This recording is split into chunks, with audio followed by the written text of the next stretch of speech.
No dia em que meu próprio filho me chamou de inútil na frente da família inteira, eu decidi que ele ia sentir o peso de cada palavra. Meu nome é Neuza. Tenho 74 anos. Passei a vida inteira lavando o chão de casa de rico, criando 3 filhos sozinha, sem marido, sem ajuda, sem festa de aniversário e sem roupa nova. Cada centavo que eu ganhava era para comida, era para escola, era para dar um futuro melhor para os meus meninos, e eu dei. Mas tem coisas que a gente só descobre quando já é tarde demais. Tem filho que cresce e esquece de onde veio. Essa história que eu vou contar hoje não é fácil. Dói até agora. Mas eu preciso desabafar, porque senão isso fica guardado aqui dentro e me corrói. E vocês que estão me ouvindo, vocês vão entender que às vezes a vingança não é sobre ódio. É sobre dignidade.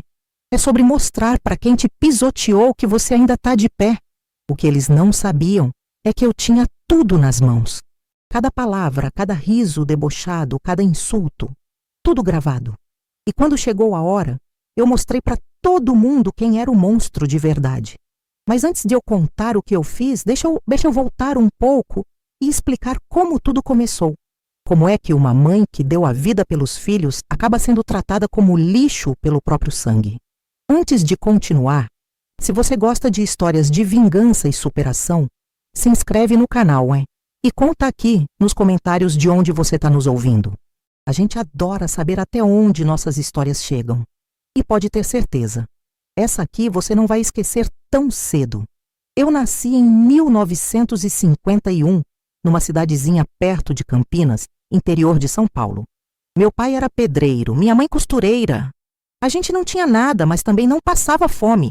Aprendi desde cedo que trabalho dignifica, que palavra dada é palavra cumprida e que família é tudo. Pelo menos era isso que eu acreditava. Casei nova com 19 anos. Meu marido, o Osvaldo, era motorista de caminhão. Homem bom, trabalhador, mas bebia nos finais de semana. E quando bebia ficava impossível. Tive 3 filhos com ele. O Bruno, que é o mais velho, a Mariana, do meio, e o Rodrigo no caçula. Criei os 3 com amor, com bronca quando precisava, com chinelo voando quando passavam dos limites. Era assim que se educava naquela época. Mas nunca, nunca mesmo eu deixei faltar o essencial. Comida na mesa, roupa lavada, lição de casa feita. Quando o Bruno tinha 10 anos, o Osvaldo morreu num acidente na estrada. Caminhão tombou na descida da serra. Foi de repente. Num dia ele saiu de casa reclamando do café que estava fraco. No outro eu estava vestida de preto no velório, segurando 3 crianças que não entendiam por que o pai não ia mais voltar. E foi aí que minha vida virou de cabeça para baixo.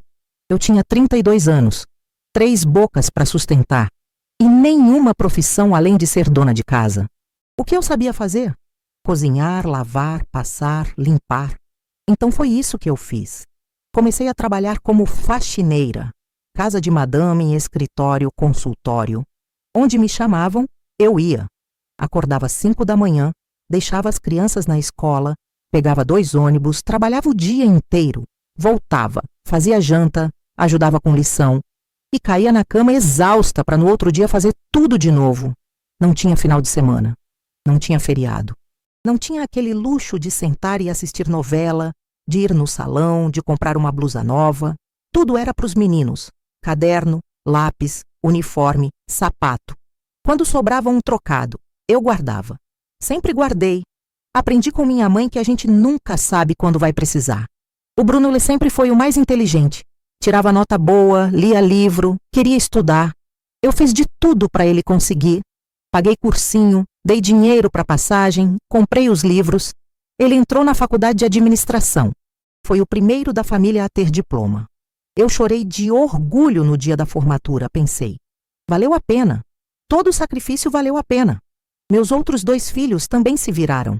A Mariana casou e foi morar em Minas Gerais. O Rodrigo trabalha com manutenção de computador, mora aqui perto, mas tem a vida dele. A gente se vê de vez em quando, mas não é aquela proximidade, sabe? Cada um na sua. Mas o Bruno sempre foi o mais próximo. Ou pelo menos era o que eu achava. Quando ele se formou, arrumou um emprego bom. Casou com a Cíntia, uma moça bonita, bem arrumada, que trabalhava como secretária. No começo ela era educada comigo. Me chamava de sogra, sorria, me convidava para almoçar. Mas eu já sentia, sabe? Aquele olhar, aquele jeitinho de falar que parece carinho, mas tem veneno por baixo. Mulher sente essas coisas. Eu só não imaginava o quanto de veneno tinha ali. Eu continuei trabalhando até os 68 anos. Só parei quando meu joelho não aguentou mais subir e descer escada. Mas aí eu já tinha uma coisinha guardada. E quando o Osvaldo morreu, ele tinha deixado um terreno, um pedacinho de chão que a gente comprou junto, lá nos anos 70, pensando em construir uma casa um dia. Nunca construímos. Ficou lá, parado, cheio de mato. 3 anos atrás, eu vendi aquele terreno. Consegui R$ 180 mil. Parece muito, né? Mas para mim, que nunca tive nada, aquilo era um tesouro. Era a minha segurança. Era saber que se eu ficasse doente, se precisasse de remédio, de médico, de qualquer coisa, eu tinha. Coloquei tudo na poupança. Não contei para ninguém o valor exato, mas o Bruno sabia que eu tinha vendido o terreno. E foi aí que começou o inferno. Foi uns 6 meses depois que eu vendi o terreno que o Bruno começou a mudar comigo. Não foi de uma hora para outra, não. Foi devagarzinho, tipo uma goteira que começa pequena e depois vira enchente. No começo era só pergunta. Mãe, a senhora guardou o dinheiro onde? Mãe, a senhora não quer investir, não? Poupança rende pouco. Mãe, eu conheço umas aplicações boas, eu posso te ajudar. Eu sempre respondia a mesma coisa. Filho, tá bom do jeito que tá. Eu não entendo dessas coisas de investimento. Prefiro deixar onde tá seguro. Mas ele insistia. E a Cíntia? Ai, meu Deus, a Cíntia era pior. Ela tinha um jeito de falar que parecia conselho, parecia preocupação, mas era armadilha.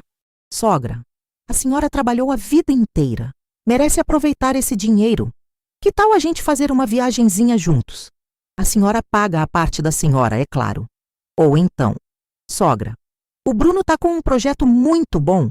Se a senhora investir com ele, esse dinheiro pode dobrar em 2 anos. Eu não sou burra. Trabalhei em casa de gente rica a vida inteira. Eu vi muita história de família brigando por herança, de filho tirando tudo dos pais, de gente que confiava e se dava mal. Então eu fingia que não entendia, mudava de assunto, mas ficava de olho. A Cíntia era daquelas mulheres que se preocupam demais com a aparência. Unha feita toda semana, cabelo no salão, roupa de marca. Ela postava tudo no Instagram. Restaurante caro, bolsa cara, sapato caro. Eu pensava, como é que eles têm dinheiro para tudo isso? O Bruno ganhava bem, mas não era para tanto luxo assim. Um dia eu estava na casa deles, ajudando a cuidar dos meus netos gêmeos, o Pedro e a Paula, que na época tinham 6 anos. Lindos os dois. Loirinhos, olho claro, cheios de energia. Eu adorava ficar com eles. Fazia bolo, brincava, contava história. Eles me chamavam de vovó Neuza e me enchiam de abraço. Nesse dia, a Cíntia estava no quarto dela ao telefone. A porta estava entreaberta e eu escutei sem querer. Ela falava alto, nervosa. Eu sei que tá alto, mas eu vou pagar. Só preciso de mais 1 mês. Não pode falar com meu marido. Ele não pode saber. Quando ela saiu do quarto, eu fingi que não tinha ouvido nada. Mas meu coração já tinha entendido tudo. Ela estava endividada. E devia ser uma dívida grande pelo jeito que ela falava. Depois daquilo, eu comecei a reparar mais. A Cíntia sempre pedia pro Bruno comprar as coisas dela. Amor, compra aquela bolsa pra mim? Amor, vamos jantar fora hoje. E o Bruno, coitado, achando que estava agradando a mulher, pagava tudo. Mas eu via a cara dele quando chegava a fatura do cartão. Ele ficava tenso, suava, respirava fundo. Foi aí que as visitas deles começaram a ficar mais frequentes. Toda semana eles davam um jeito de aparecer na minha casa. Sempre com aquele sorrisinho, aquela conversa mansa. Mãe, trouxe um bolo para a senhora. Mãe, vim dar um abraço na senhora, tava com saudade. Mas eu sabia. Sabia que eles queriam alguma coisa e não demorou muito para a jogada aparecer. Foi numa tarde de domingo. Eles chegaram sem avisar. Eu estava assistindo a missa na televisão. O Bruno sentou do meu lado, a Cíntia foi para a cozinha fazer café, como se fosse a dona da casa. E aí ele começou, aquele papo de filho preocupado. Mãe, eu estou pensando muito na senhora.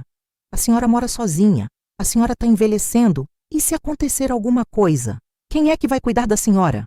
Eu respondi que estava bem, que ainda tinha saúde, que não precisava de nada. Mas ele continuou. Eu sei, mãe, mas a senhora precisa pensar no futuro. E outra coisa, esse dinheiro parado na poupança não está rendendo nada. A inflação está comendo. A senhora está perdendo dinheiro todo mês. Ele falava com aquela voz mansa, aquele jeitinho de quem quer o meu bem. Mas eu olhei nos olhos dele e vi que não era amor, era interesse.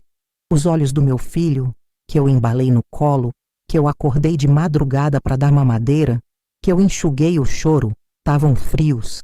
Estavam calculando. Eu disse que ia pensar. Ele insistiu. Mãe, deixa eu te ajudar. Eu entendo dessas coisas. Eu trabalho com isso. Confia em mim. Aquela palavra. Confia. Como se confiança fosse moeda que se pede emprestada e não se devolve. Eu dispensei o assunto. Mas a Cíntia não desistia. Toda vez que me via, vinha com aquela voz melosa. Sogra, o Bruno só quer o melhor para a senhora. A gente se preocupa tanto. A senhora é tão sozinha. Sozinha. Ela falava essa palavra como se fosse uma doença. E foi piorando. Eles começaram a me tratar diferente. Quando eu ligava, demoravam para atender. Quando eu ia visitar os netos, a Cíntia arrumava desculpa. Ai, sogra, hoje não dá. As crianças têm compromisso. Compromisso? Criança de 6 anos. Um dia o Bruno apareceu com uns papéis. Disse que era para eu assinar, que era só uma procuração simples, para ele poder me ajudar a movimentar a conta se eu precisasse. É só para facilitar, mãe. Se a senhora ficar doente, se precisar de alguma coisa, eu consigo resolver. Eu disse que não, que eu mesma resolvia minhas coisas. Ele ficou bravo. Foi a primeira vez que eu vi raiva no olho dele. A senhora não confia em mim, é isso? Eu disse que não era isso, mas que eu preferia cuidar das minhas coisas sozinha. Ele saiu batendo a porta. Depois daquele dia, ele ficou 2 semanas sem falar comigo. Não ligou, não visitou, não mandou mensagem. Eu sofri muito.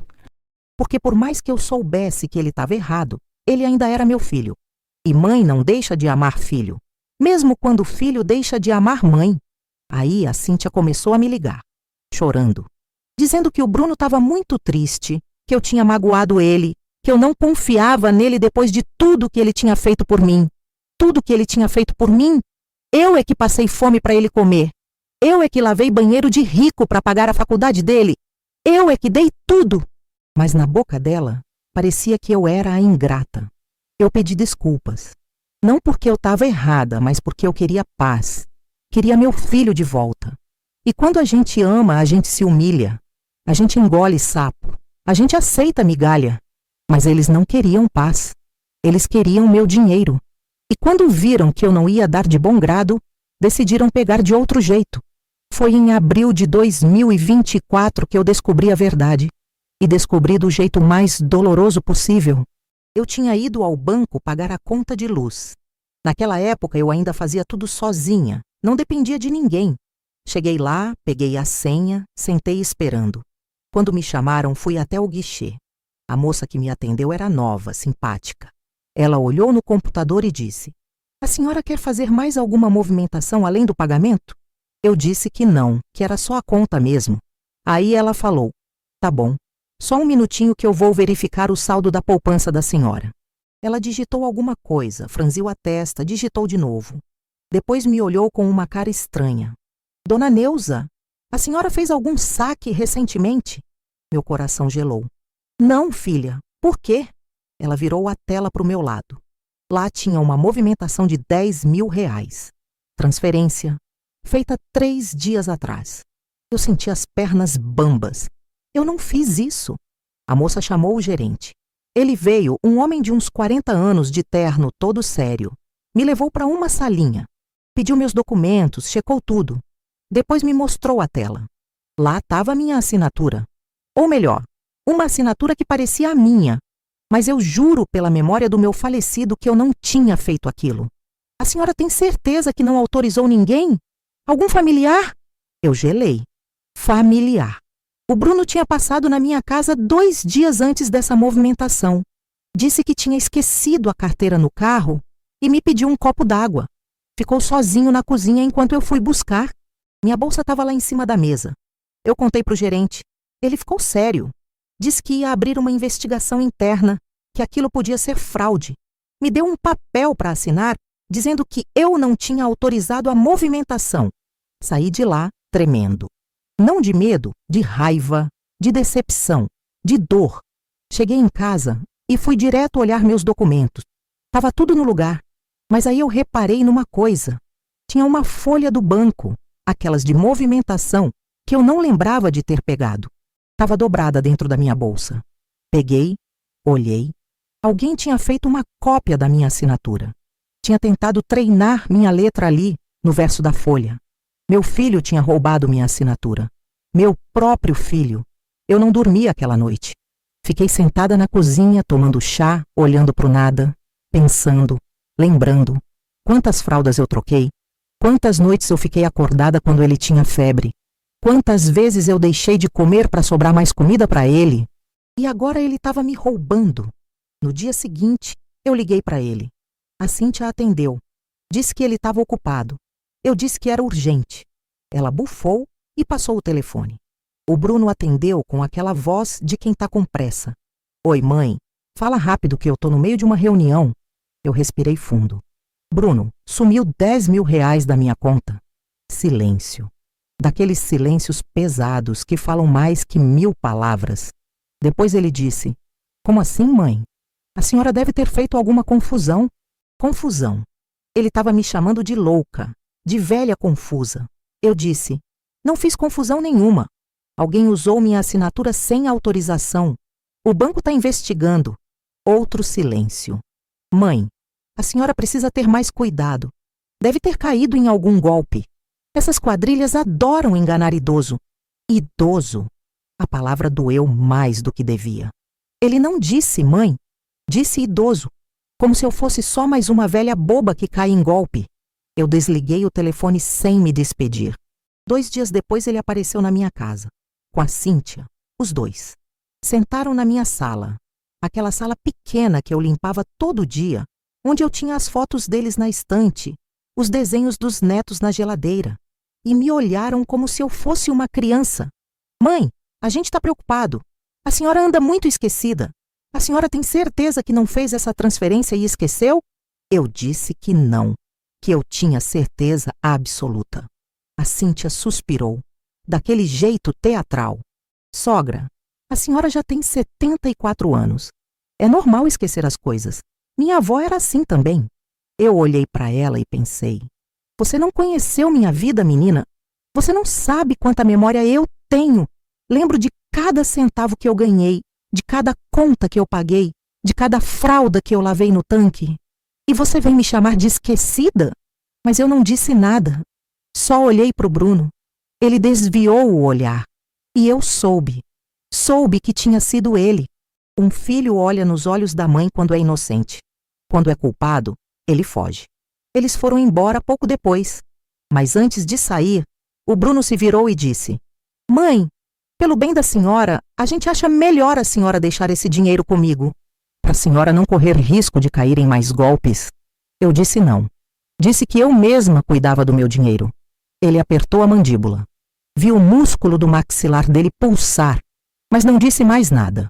O banco devolveu os 10 mil reais 3 semanas depois. Disseram que tinha sido fraude mesmo. Não conseguiram provar quem foi, mas reverteram a transação. Eu mudei minha senha.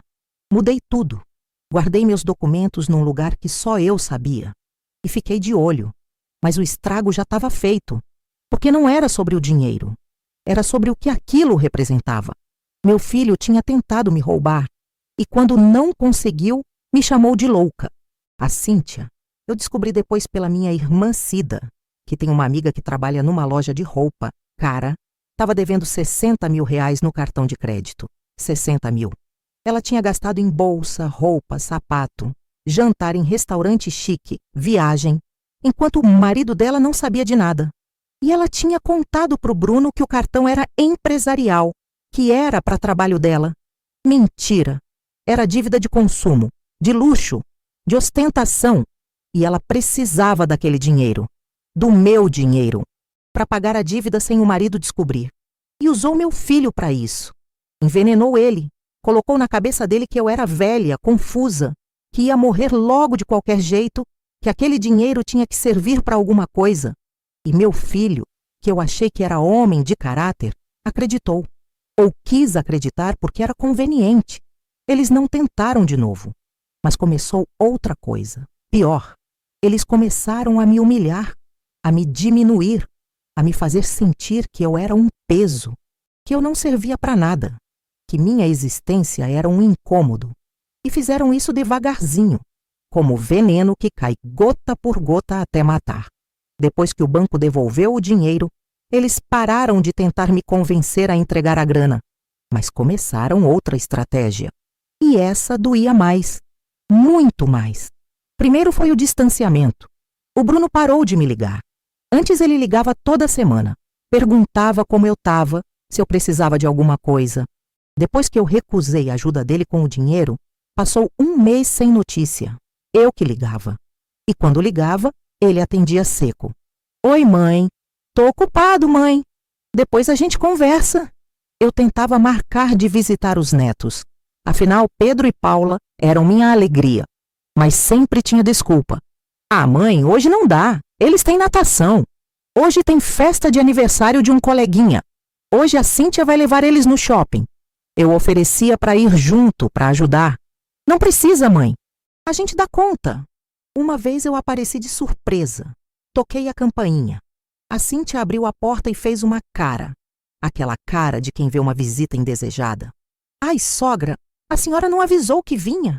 Eu disse que tinha trazido o bolo para eles.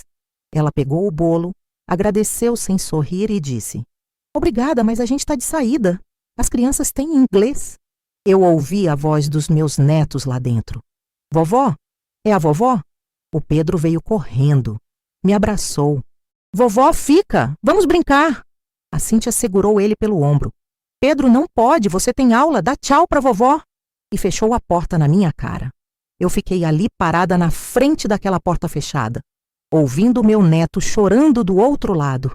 E eu também chorei, ali mesmo no corredor do prédio, sozinha. As festas de aniversário dos gêmeos sempre foram na casa deles. Festa grande, com palhaço, com bolo de 3 andares, com um monte de criança. Eu sempre ajudava. Fazia salgado, arrumava a mesa, cuidava das crianças. Mas naquele ano, em outubro, quando os gêmeos fizeram 7 anos, eu não recebi convite. Fiquei sabendo da festa pela minha irmã Cida, que tinha visto as fotos no Instagram da Cíntia. Fotos lindas, decoração de super-herói, bolo enorme, os meninos sorrindo. E eu não estava lá, nem fui convidada. Liguei para o Bruno chorando. Filho, por que você não me chamou para a festa dos meninos? Ele demorou para responder. Quando respondeu, a voz dele estava fria. Mãe, a festa foi pequena, só família próxima. Família próxima. Eu não era família próxima. Eu que dei à luz ele, que o criei, que sacrifiquei minha vida por ele, não era família próxima. Eu desabei. Chorei 3 dias seguidos. Minha pressão subiu. Tive que ir no posto de saúde. A médica me perguntou o que tinha acontecido. Eu contei. Ela balançou a cabeça e disse: Infelizmente, isso é mais comum do que a senhora imagina. Filhos que abandonam os pais quando ficam velhos. Velhos. Essa palavra estava começando a me definir. Antes eu era a Neuza, a mãe, a trabalhadora, a guerreira. Agora eu era a velha, a esquecida, a inútil. Minha filha Mariana, que morava em Minas, ligou para mim quando soube. Ela ficou revoltada. Mãe, o Bruno tá louco? Como é que ele faz uma coisa dessas? Eu pedi para ela não brigar com o irmão, que eu não queria causar problema. Mas ela ligou para ele mesmo assim. Eles brigaram feio. Ele disse que eu era dramática, que eu estava fazendo tempestade em copo d'água, que era só uma festa de criança. Só uma festa de criança. Para os meus netos, talvez. Para mim era a confirmação de que eu não importava mais. Depois disso, a Cíntia começou a fazer comentários. Sempre na frente de outras pessoas, para me humilhar de um jeito que parecia inocente. Uma vez eu fui na casa deles buscar um pote que eu tinha emprestado. Tinha visita lá, uma amiga dela. A Cíntia estava na cozinha e disse bem alto para todo mundo ouvir: Ai, minha sogra esquece tudo. Semana passada ela veio buscar um pote que já tinha levado há meses. A gente fica preocupado, né? Velhice é difícil. Eu não tinha esquecido nada. O pote estava lá mesmo. Mas ela falou aquilo na frente da amiga dela e a mulher me olhou com pena. Aquele olhar de coitadinha já tá caduca. Eu saí de lá com o pote e com a dignidade no chão. Outra vez eu liguei para o Bruno para avisar que ia viajar para a Aparecida do Norte, numa excursão da igreja. Queria que ele soubesse caso precisasse falar comigo. Ele mal me ouviu. Tá, mãe, boa viagem. E desligou. Não perguntou quando eu ia, quando voltava, se eu estava bem, nada. Quando voltei da viagem, uma semana depois, ele nem sabia que eu tinha voltado. Eu liguei para contar como tinha sido, para dizer que tinha acendido uma vela para ele e para os netos. Ele disse: "Ah, é, a viagem. Legal, mãe." E mudou de assunto. Mas o pior mesmo foi no Natal. Natal sempre foi sagrado na nossa família. Sempre passamos juntos. Eu fazia a ceia, todo mundo ia para minha casa, a gente trocava presente, rezava, comia, ria. Era o dia mais feliz do ano para mim. Mas naquele ano, em 2024, 3 dias antes do Natal, o Bruno me ligou. "Mãe, esse ano a gente vai passar o Natal na casa dos pais da Cíntia." Eu senti o mundo desabar. "Como assim, filho? A gente sempre passa junto." Ele suspirou. "Mãe, a gente precisa dividir. Ano que vem a gente passa com a senhora." Dividir, como se eu fosse um compromisso, como se família fosse rodízio. Eu passei o Natal sozinha, sentada na minha salinha, olhando a televisão, comendo um pedaço de Chester que eu tinha feito só para mim. A mesa grande, que sempre ficava cheia, estava vazia. Só eu e o silêncio. Minha irmã Cida veio me buscar no outro dia. Quando ela me viu, se assustou. "Neuza, você emagreceu." Eu tinha perdido 5 quilos em 2 semanas. Não tinha fome, não tinha vontade de nada. Ela me abraçou e disse: "Você não pode deixar eles fazerem isso com você." Mas como é que eu não deixava? Eles eram meus filhos, meus netos. Eu não podia simplesmente virar as costas. Eu amava eles, mesmo eles não me amando mais. A Cíntia começou a espalhar coisas sobre mim. Contava para os vizinhos, para os parentes dela, que eu era difícil, que eu era pegajosa, que eu cobrava atenção demais. A sogra fica ligando toda hora. É cansativo. Eu ligava uma vez por semana. Mas na boca dela, parecia que eu era grudenta, que eu era um fardo. E o Bruno não fazia nada. Não me defendia. Não colocava a mulher no lugar. Ele só ficava calado, concordando com tudo que ela dizia. Uma vez eu sei porque a Cida me contou. A Cíntia disse numa festa da família dela: "Sogra é o pior presente que Deus dá para a mulher casada." E todo mundo riu. Riram de mim, da minha dedicação, do meu amor, da minha vida inteira dedicada a criar o homem que ela tinha casado. Eu comecei a ter pesadelos. Sonhava que eu estava gritando e ninguém me ouvia, que eu estava morrendo e ninguém ligava. Acordava de madrugada, suada, com o coração disparado. Meu filho Rodrigo, o caçula, percebeu que eu não estava bem. Me levou no médico. O doutor disse que eu estava com depressão. Me receitou remédio. Eu não queria tomar. Sempre fui forte. Nunca precisei de remédio para a cabeça. Mas eu estava me afogando. Então tomei. O remédio ajudou um pouco, mas não curava a dor. Não curava a rejeição. Não curava o abandono. Os meses foram passando, eu ia murchando, ficando pequenininha, calada. Eu que sempre fui de conversar, de dar risada, de fazer amizade, estava virando uma sombra. Até que chegou o meu aniversário. 74 anos. E foi naquele dia que tudo explodiu. Foi naquele dia que eu finalmente vi, com toda clareza, o monstro que meu filho tinha se tornado. E foi também naquele dia que eu decidi que não ia mais aceitar, que eu ia me defender, que eu ia me vingar. O dia do meu aniversário amanheceu bonito. Era abril, outono, aquele solzinho gostoso de manhã. Acordei cedo, como sempre, fiz meu café, sentei na varanda. Fiquei ali esperando o telefone tocar, esperando uma mensagem. Um parabéns, mãe. Alguma coisa. 8 da manhã. Nada. 9 horas. Nada. Meio-dia. Silêncio. Minha filha Mariana tinha ligado cedinho, cantado parabéns, mandado um beijo. O Rodrigo passou na minha casa, me deu um abraço, um presente simples, um chale de crochê que a namorada dele tinha feito. Fiquei feliz, mas eu esperava algo do Bruno, algum sinal. 2 da tarde o telefone tocou. Era ele. Meu coração deu um pulo. Alô, filho? Ele respondeu seco. Oi, mãe, parabéns. Só isso, parabéns. Como se estivesse lendo de um papel, como se fosse obrigação cumprida. Eu disse, obrigada, filho. Vocês vão vir aqui? Eu fiz bolo. Ele suspirou. Daqueles suspiros que mostram que você está incomodando.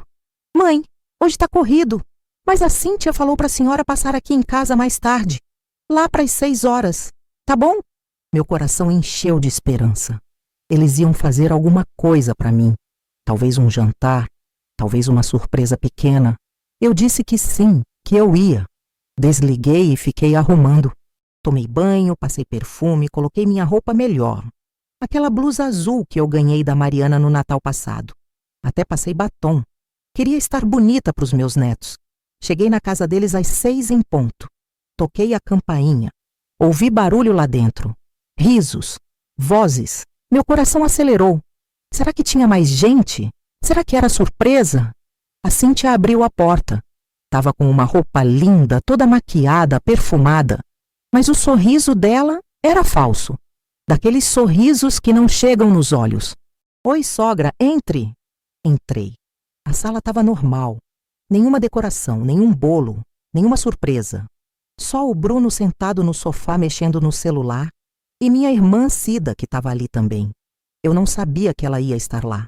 Ela me olhou com uma cara estranha, tipo de quem estava preocupada.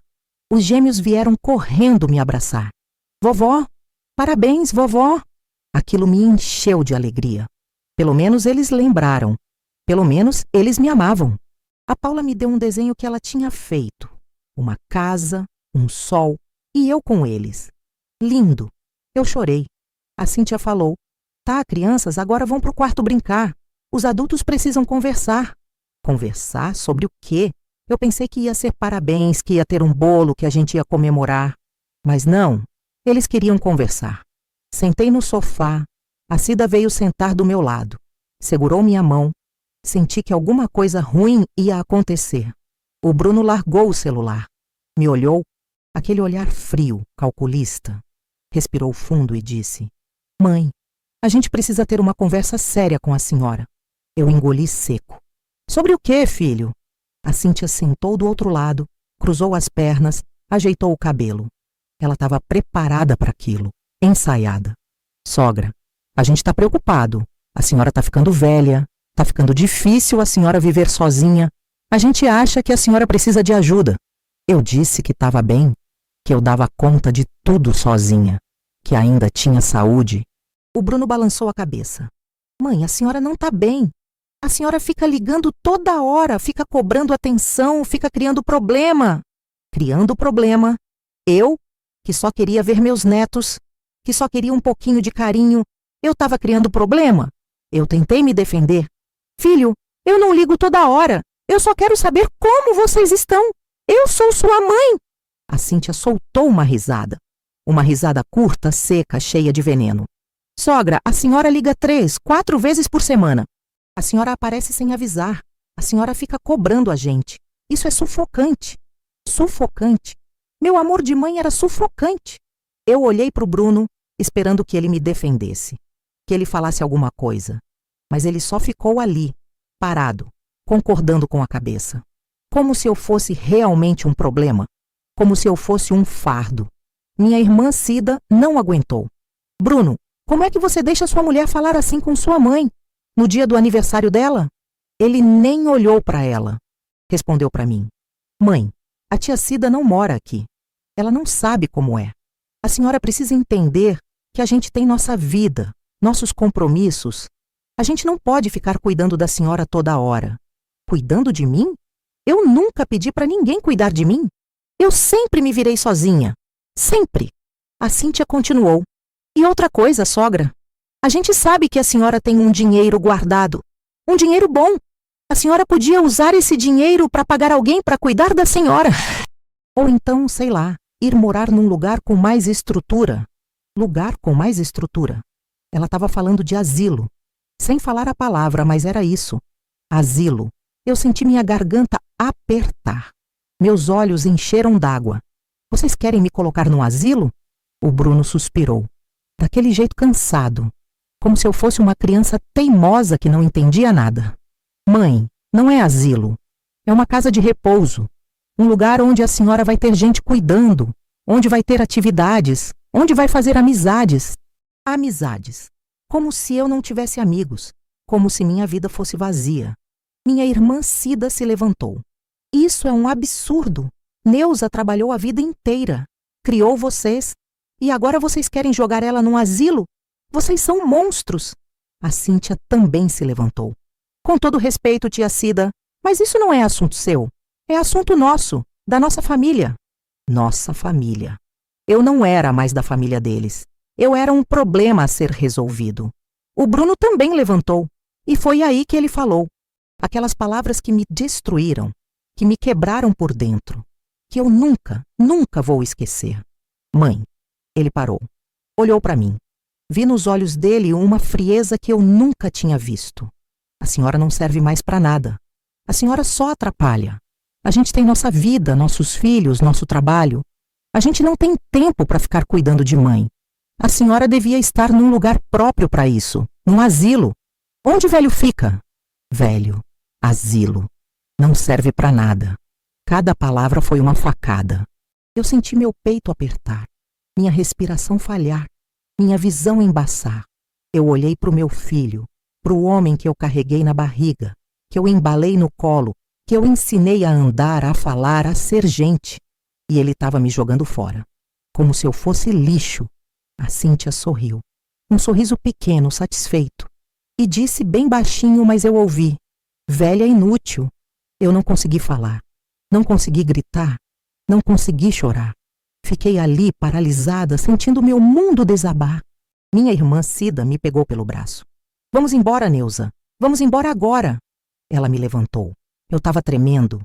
Minhas pernas mal me sustentavam. A gente passou pela porta. E enquanto a gente saía, eu ouvi a voz da Paula lá do quarto. Vovó vai embora? Vovó não vai ficar? Ninguém respondeu. A Cida me levou para a casa dela. Eu desabei. Chorei como eu nunca tinha chorado na vida.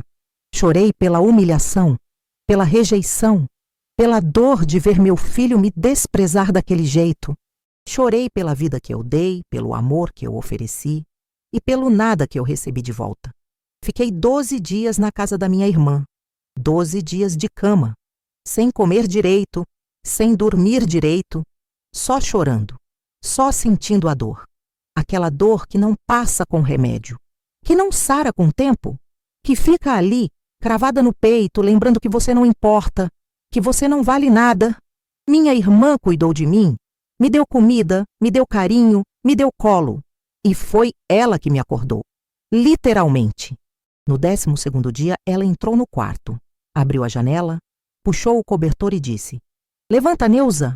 Você não vai deixar eles vencerem, você criou esse menino. Agora você derruba ele. Derruba ele. Foi aí que alguma coisa mudou dentro de mim. Não foi ódio, não foi raiva, foi dignidade. Foi a compreensão de que eu não merecia aquilo, de que eu tinha valor, de que eu não ia mais aceitar ser tratada como lixo. Levantei da cama, tomei banho, me olhei no espelho. Vi uma mulher cansada, machucada, mas viva, ainda viva. E decidi que se eles queriam guerra, iam ter guerra. Mas uma guerra silenciosa, fria, calculada. Porque eu aprendi uma coisa limpando casa de rico a vida inteira. A vingança mais doce não é a que grita, é a que sussurra. Voltei para minha casa uma semana depois. Quando abri a porta, tudo estava do jeito que eu tinha deixado. A mesma solidão, o mesmo silêncio. Mas eu era diferente. Eu não era mais a Neuza que se curvava. Eu era a Neuza que ia se levantar. Sentei na mesa da cozinha com um caderno e uma caneta. Comecei a escrever tudo. Cada coisa que tinha acontecido. Cada humilhação. Cada palavra cruel. Cada momento de desprezo. Eu precisava ter tudo claro na cabeça antes de agir. E aí eu lembrei de uma coisa muito importante.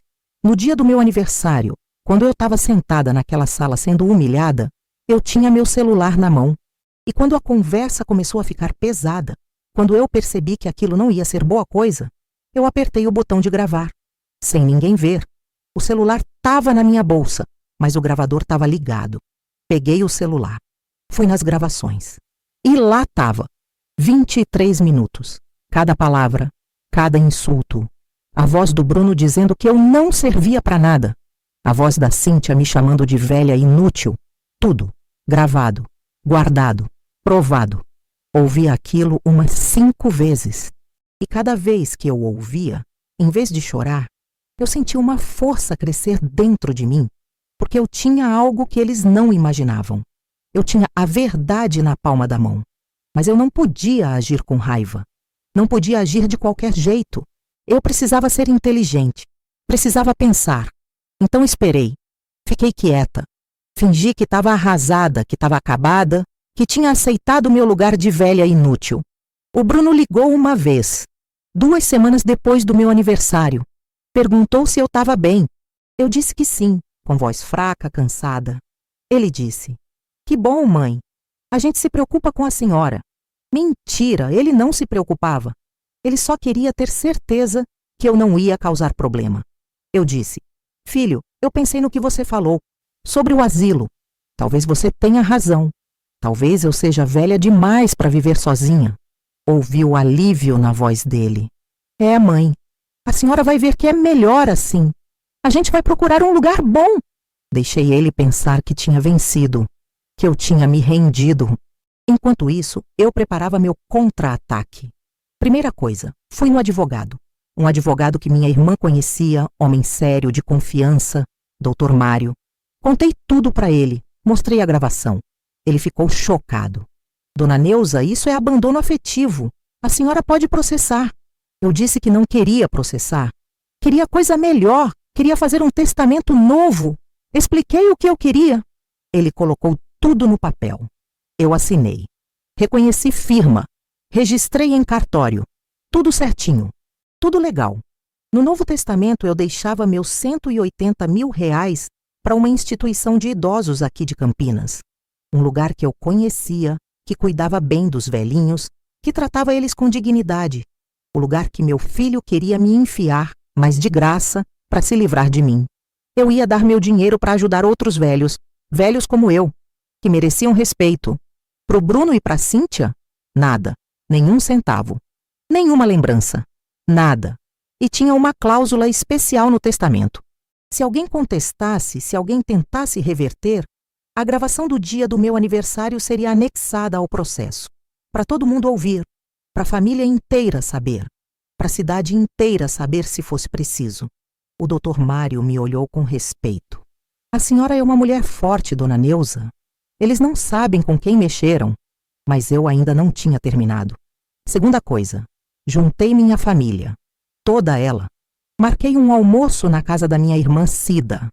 Chamei minha filha Mariana, que veio de Minas. Chamei meu filho Rodrigo. Chamei meus primos, meus sobrinhos, minha cunhada. Gente que eu confiava. Gente que me conhecia de verdade. E chamei o Bruno e a Cíntia também.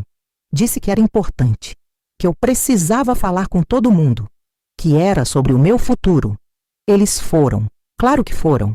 Acharam que eu ia anunciar que estava indo pro asilo, que ia distribuir o dinheiro, que ia me entregar de bandeja. O almoço foi num domingo.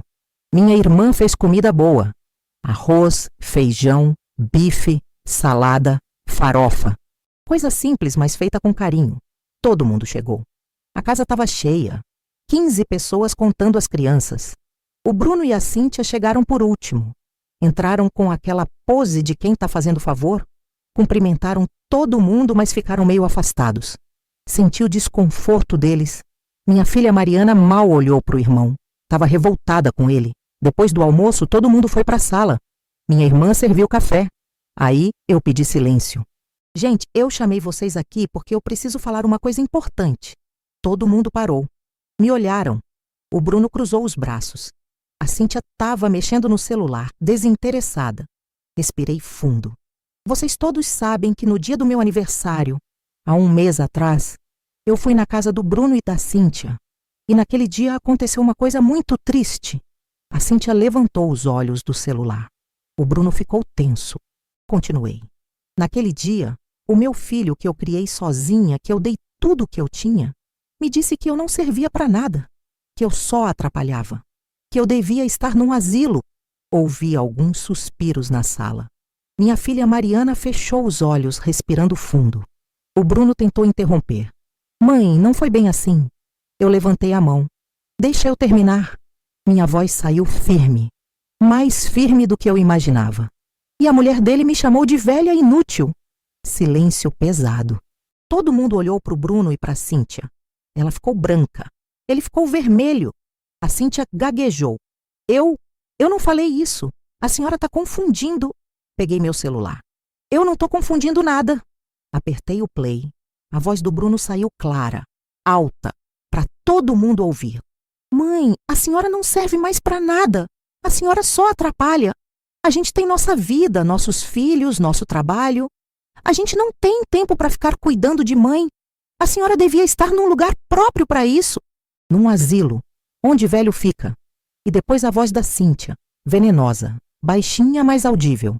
Velha, inútil. 23 minutos de gravação. Eu deixei tocar tudo, cada palavra, cada insulto, cada humilhação. Ninguém falou nada. Só ficaram ali, ouvindo, horrorizados. Alguns começaram a chorar.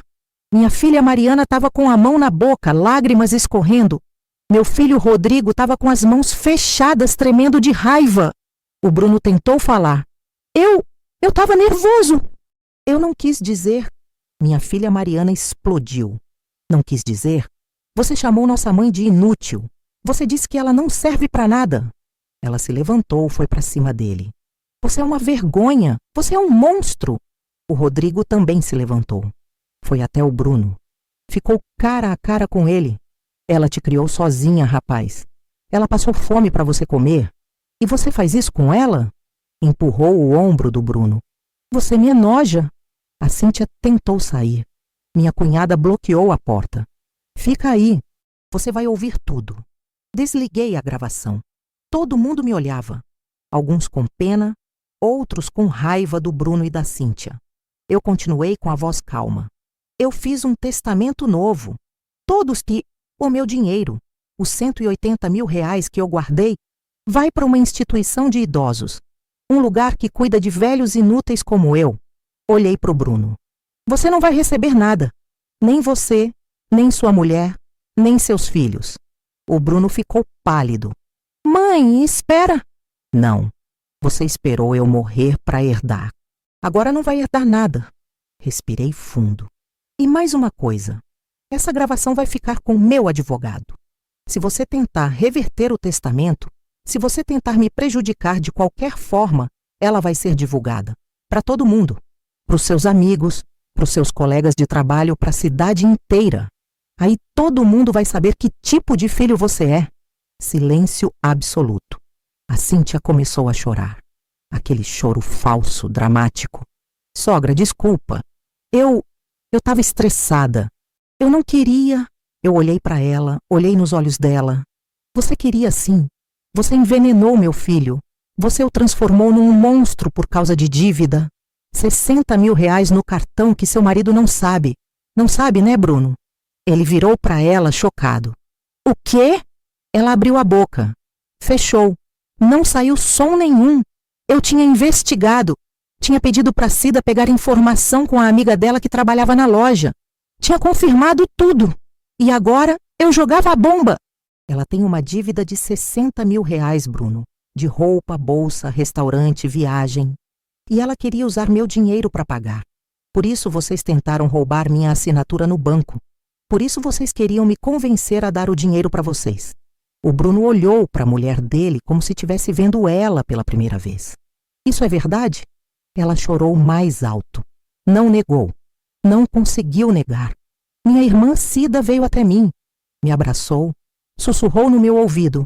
Você é guerreira, Neuza. Você venceu. Olhei para todo mundo na sala. Eu não fiz isso por vingança. Eu fiz por dignidade. Porque eu mereço respeito. Porque eu trabalhei a vida inteira. Porque eu não sou lixo. E se meu próprio filho não consegue ver isso, então ele não merece meu amor. O Bruno tentou se aproximar. Mãe, por favor. Eu levantei a mão. Não, acabou. Você me enterrou viva, filho. Agora eu só tô cavando minha saída. Peguei minha bolsa. Minha irmã me acompanhou até a porta. Antes de sair, me virei uma última vez. Olhei para o Bruno.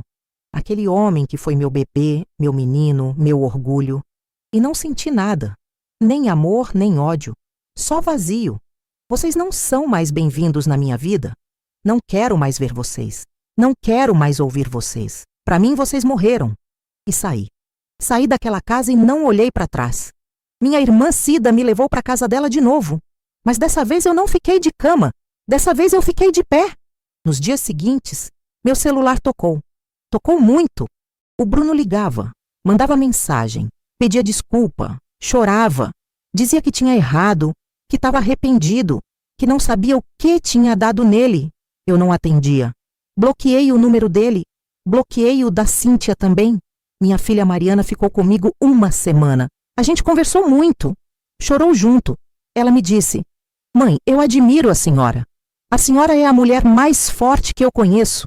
Aquilo me fez bem, me fez lembrar que eu não era inútil, que eu tinha valor. O Rodrigo também apareceu. Me abraçou forte. Disse que estava do meu lado, que se eu precisasse de alguma coisa era só chamar. Percebi que eu ainda tinha família. Família de verdade. Não aquela de sangue que te abandona, mas aquela de coração que te sustenta. 2 semanas depois do almoço, eu soube pelas fofocas que o Bruno e a Cíntia tinham brigado feio. Ela tinha confessado a dívida toda. Ele tinha ficado furioso. Ameaçou pedir divórcio. A família dela ficou sabendo. A vergonha foi grande.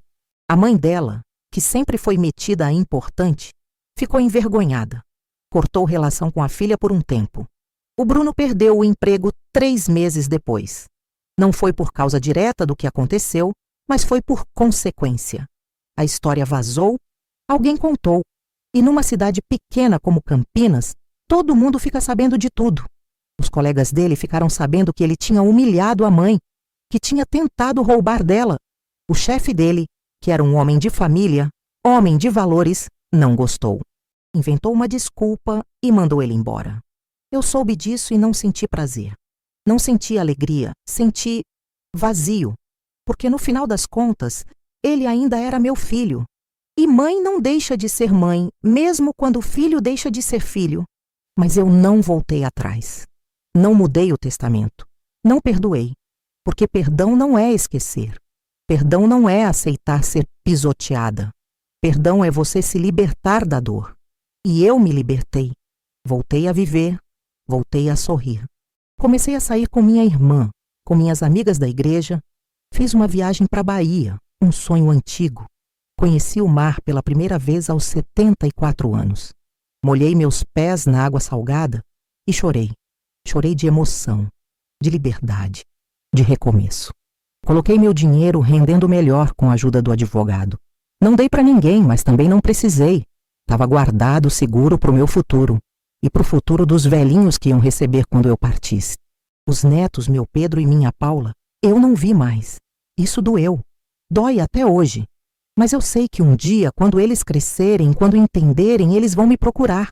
Vão querer saber a verdade. E eu vou contar. Com carinho, mas vou contar. 1 ano depois daquele almoço, no meu aniversário de 75 anos, o Bruno apareceu na minha porta. Sozinho. Sem a Cíntia. Ele estava magro, com olheira, cabelo grisalho. Parecia ter envelhecido 10 anos. Ele pediu para conversar. Eu deixei. Ele entrou. Sentou na mesma cadeira onde eu tinha chorado tanto. E aí ele falou com a voz embargada. Mãe, eu destruí tudo. Eu perdi tudo. Perdi o emprego. Quase perdi meu casamento. Perdi o respeito da família. Perdi meus amigos. Mas o pior de tudo, mãe, foi ter perdido a senhora. Eu olhei para ele. Vi um homem quebrado. Um homem arrependido. Mas também vi um homem que só tinha se arrependido depois que tinha perdido. Não por amor, por conveniência. Ele continuou. Eu sei que eu não mereço. Eu sei que eu estraguei tudo. Mas eu queria pedir perdão. De verdade. E queria que a senhora soubesse que eu tô tentando ser uma pessoa melhor. Respirei fundo. Bruno, eu não sei se eu consigo te perdoar. Não agora, talvez nunca. Mas eu desejo que você seja feliz, que você aprenda, que você cresça e que você nunca, nunca mais trate ninguém do jeito que você me tratou. Ele chorou. Chorou como criança. E por um momento, só por um momento, eu vi meu menino de novo. Aquele menino que eu embalei no colo. Mas o momento passou. E eu deixei passar. Ele foi embora. E eu fiquei mais forte, mais inteira.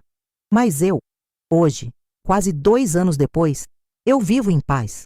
Moro sozinha, mas não sou solitária.